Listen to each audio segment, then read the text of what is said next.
E aí galera, tudo bem? Aqui quem fala é o Gustavo. Estou aqui hoje para falar com vocês como funciona um circuito de fade in e fade out e quais seriam as aplicações para ele, como funciona, como montar, né? Trago aqui um exemplo também. E para começar, nós temos aqui este circuito, tá? Já está com a simulação ativada.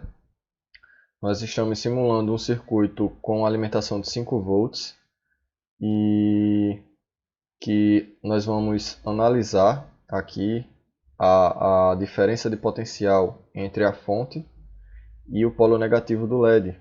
Vocês podem ver que com a chave aberta nós lemos 0 volts, porque todo o circuito está desativado. E o que seria um circuito de fade?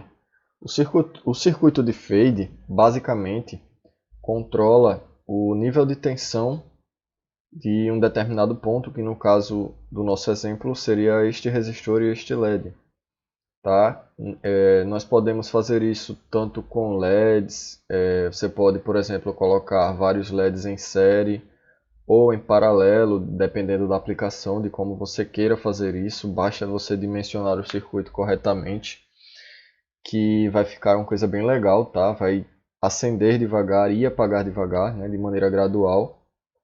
Você pode colocar, por exemplo, um motor CC de pequena carga, um motor que este transistor suporte, né? Você tem que ter sempre isso em mente, quanto de tensão que o transistor aguenta, quanto de corrente ele suporta. Caso você precise de algo um pouco maior, você vai ter que fazer um circuito um pouco mais robusto que esse, mas nada que um pouco de pesquisa e de conhecimento não resolvam. Para analisar o nosso circuito, nós vamos aqui ver essa parte baixa. Nós temos um resistor R2 de 22K responsável por alimentar o capacitor. É ele que vai limitar a quantidade de corrente que chega no capacitor e que chega no nosso transistor. Nós temos também um resistor R1 responsável por descarregar o capacitor quando a nossa chave é fechada, ou seja, este cara controla a velocidade em que o LED acende e este cara controla a velocidade em que este LED apaga. Por quê? Porque enquanto o capacitor carrega, este LED vai acender gradualmente e enquanto ele apaga, enquanto ele descarrega, o LED vai apagar de forma gradual. Eu vou fechar aqui a chave e vocês podem ver no voltímetro que a tensão subiu de forma gradual. Ela não subiu diretamente de 0 para 8,85, para 4,85. E quando eu soltar, vocês podem ver que ela também desceu gradualmente, ela não desceu de vez. Isso ocorre porque ela acompanha a carga do capacitor. E com isso o LED ele tem aquele efeito de fade in e de fade out, que seria o aumento de brilho gradual, que seria semelhante a um dimmer, porém para você controlar o brilho na metade, por exemplo, você teria que fazer um circuito com um potenciômetro, por exemplo, para controlar.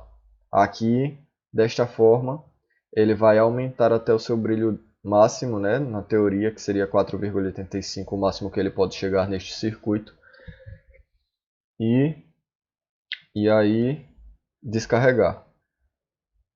Vamos mudar os valores dos resistores para vocês verem o que acontece. Por exemplo, mudando o R2 para 100K, que é o resistor responsável pela alimentação do nosso capacitor, nós podemos ver que vai demorar muito mais para o LED acender e também para carregar.